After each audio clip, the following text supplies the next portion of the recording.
ಎಲ್ಲರಿಗೂ ನಮಸ್ಕಾರ. Welcome back to S Gowda vlogs. ಈಗ ಆಲ್ರೆಡಿ ನಾನು ಓಲ್ಡ್ ವಿಡಿಯೋದಲ್ಲಿ ಗೌಡಗೆರೆ ಚಾಮುಂಡೇಶ್ವರಿಯ ದೇವಿಯ ದರ್ಶನವನ್ನು ಮತ್ತು ಅಲ್ಲಿ ಯಾವ ರೀತಿ ಜಾಗ ಇದೆ ಅನ್ನೋದನ್ನ ತೋರಿಸಿದ್ದೆ. ಇನ್ನು ಈ ವಿಡಿಯೋದಲ್ಲಿ ಪಾರ್ಟ್ 2 ಅಂದರೆ ಅಲ್ಲಿರುವಂತಹ ಪ್ಲೇಸು, ಮಕ್ಕಳಿಗೆಲ್ಲ ಇಷ್ಟ ಆಗುವಂತಹ ಪ್ಲೇಸು ಎಷ್ಟೆಲ್ಲ ಚೆನ್ನಾಗಿದೆ ಅಂತ ಹೇಳಿ ಈ ವಿಡಿಯೋದಲ್ಲಿ ತೋರಿಸ್ಕೊಡ್ತಾ ಇದ್ದೀನಿ. ಏನಪ್ಪ ಅಂತ ಅಂದರೆ, ದೇವಸ್ಥಾನ ನೋಡೋದೇ ಒಂದು ಬಗೆ ಆದರೆ, ಇನ್ನು ದೇವಸ್ಥಾನದಲ್ಲಿ ಕೆಲವೊಂದು ಕಲಾಕೃತಿಗಳನ್ನ ಮಾಡಿರ್ತಿದ್ದಾರೆ. ಅಂದರೆ ನಮ್ಮ ಇತಿಹಾಸದ ಬಗ್ಗೆ ಆಗಿರ್ಬೋದು, ರಾಜರುಗಳ ಬಗ್ಗೆ ಆಗಿರ್ಬೋದು, ಮತ್ತು ದೇವ್ರ ಬಗ್ಗೆ ಆಗಿರ್ಬೋದು, ಅದೇ ರೀತಿ ಆಗಿನ ಕಾಲದಲ್ಲಿ ಯೂಸ್ ಮಾಡ್ತಿದ್ದಂತಹ ವಸ್ತುಗಳು ಮತ್ತು ಜನರ ದಿನನಿತ್ಯದ ಜೀವನ ಶೈಲಿ ಹೇಗಿತ್ತು ಅದನ್ನೆಲ್ಲನೂ ಸಹ ಇಲ್ಲಿ ಚಿತ್ರವಾಗಿ ಬಿಂಬಿಸುತ್ತಾ ಎಲ್ಲನೂ ಸಹ ತೋರಿಸಲಿಕ್ಕೆ ಅಂತ ಹೇಳಿ ಪ್ರಯತ್ನವನ್ನು ಪಟ್ಟಿದ್ದಾರೆ.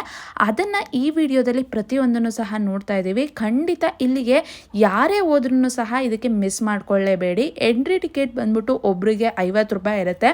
ಸೊ 50 ರೂಪಾಯಿ ಕೊಟ್ಟರೂ ಸಹ ಅದಕ್ಕೆ ವ್ಯಾಲ್ಯೂ ಅನ್ನೋ ಥರನೇ ಇರುತ್ತೆ. ಏಕೆಂದರೆ ಅಷ್ಟು ಚೆನ್ನಾಗಿ ಒಳಗಡೆ ಎಲ್ಲನೂ ಮಾಡಿದ್ದಾರೆ. ತುಂಬ ಅಂದರೆ 1 ಅವರ್ ತನಕ ನಡೆಯುತ್ತೆ. ನಾವೆಲ್ಲ ತಿರುಗಾಡ್ಕೊಂಡು ನೋಡಿಕೊಂಡು ಬರ್ತೀವಿ ಅಂತ ಹೇಳಿದ್ರೆ. ಸೊ ನಾವು ದುಡ್ಡು ಕೊಟ್ಟಿದ್ದಕ್ಕೂ ತಕ್ಕಾಗಿಯೂ ಸಹ ಅಲ್ಲಿ ಎಲ್ಲನೂ ಮಾಡಿದ್ದಾರೆ.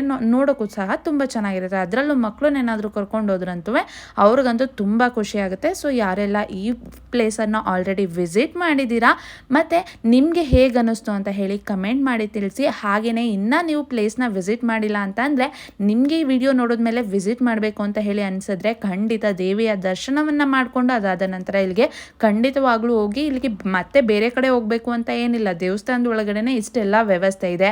ಅದಲ್ಲದೆ ದೇವಸ್ಥಾನದಲ್ಲಿ ಊಟನೂ ಸಹ ಕೊಡ್ತಾರೆ. ಸೊ ಯಾವುದೇ ರೀತಿ ತಲೆ ಕೆಡಿಸ್ಕೋಬೇಕಾಗಿಲ್ಲ. ಒಂದು ಒಳ್ಳೆಯ ಪ್ಲೇಸ್ ಅಂತಲೇ ಹೇಳ್ಬೋದು. ಸೊ ಬನ್ನಿ ಈ ವಿಡಿಯೋದಲ್ಲಿ ಎಲ್ಲನೂ ಸಹ ನೋಡ್ಕೊಂಡು ಬರೋಣ. ಇಲ್ಲಿ ನೀವು ವಿಡಿಯೋ ನೋಡ್ತಾ ಇರ್ಬೋದು. ನಮಗೆ ಆಗಿನ ಕಾಲದಲ್ಲಿ ನಾವು ಎಷ್ಟೊಂದು ಕನಕದಾಸರಾಗಿರ್ಬೋದು, ಇಲ್ಲ ಸರ್ವಜ್ಞ ಆಗಿರ್ಬೋದು, ಅವ್ರು ಬರೆದಿದ್ದಂತಹ ಕವಿತೆಗಳನ್ನ ಕೇಳಿರ್ತೀರ ಅಲ್ವಾ, ಅದನ್ನು ನೋಡ್ಬೋದು ಇಲ್ಲಿ. ಅದೇ ರೀತಿ ಇಲ್ಲಿ ನೋಡ್ತಾ ಇದ್ದೀರಾ, ಒನಕೆ ಓಬವ್ವನ, ಅಂದರೆ ಒನಕೆ ಓಬವ್ವ ಒನಕೆ ಹಿಡಿದು ಎಲ್ಲರನ್ನು ಕೊಲ್ಲುವಂಥದ್ದನ್ನು ಅಲ್ಲಿ ಪ್ರತಿಬಿಂಬಿಸಿದ್ದಾರೆ.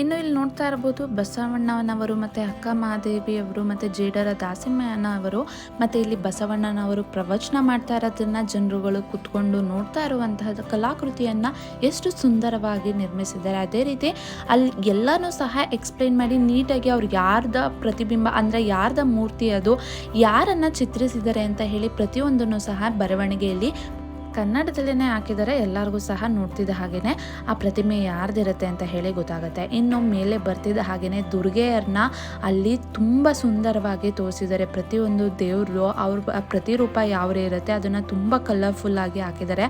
ಅದಲ್ಲದೆ ಸುತ್ತಮುತ್ತ ಲೈಟಿಂಗ್ಸ್ ಹಾಕಿರೋದನ್ನು ಸಹ ತುಂಬ ಅಂದರೆ ತುಂಬ ಚೆನ್ನಾಗಿ ಕಾಣಿಸುತ್ತೆ.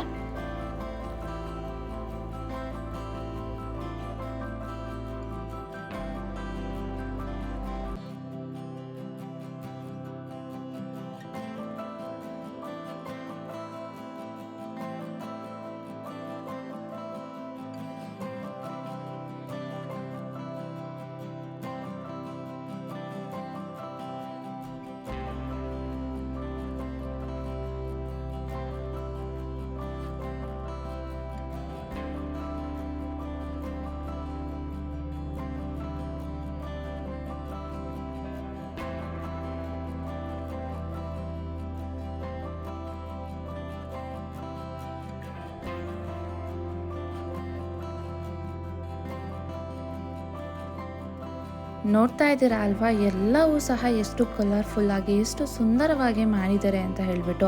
ಇಲ್ಲಿಗೆ ಖಂಡಿತವಾಗಿ ಫ್ಯಾಮಿಲಿ ಜೊತೆ ವಿಸಿಟ್ ಮಾಡಿ ಒಂದು ದಿನ ನಿಜವಾಗ್ಲೂ ತುಂಬ ಟೈಮ್ ಪಾಸು ಚೆನ್ನಾಗಾಗತ್ತೆ.